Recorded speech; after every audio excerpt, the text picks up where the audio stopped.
Deus. Eu não tô acreditando hoje. Hoje até. Eu acredito nisso.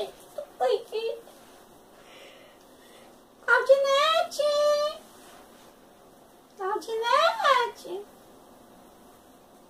Tia! É você, tia? Tia, eu tô muito triste. Você acredita que uma camada meu marido foi te alimentar? Eu pensei que alimentar um buquê de flores, gente. Olha que alimentar! Gente, pelo amor de Deus, eu tô acreditando não, gente. Como que alimentar uma coisa dessa? E o seu almoço é um cachorro, gente. Olha isso aqui. Isso aqui ele tá pra mãe dele.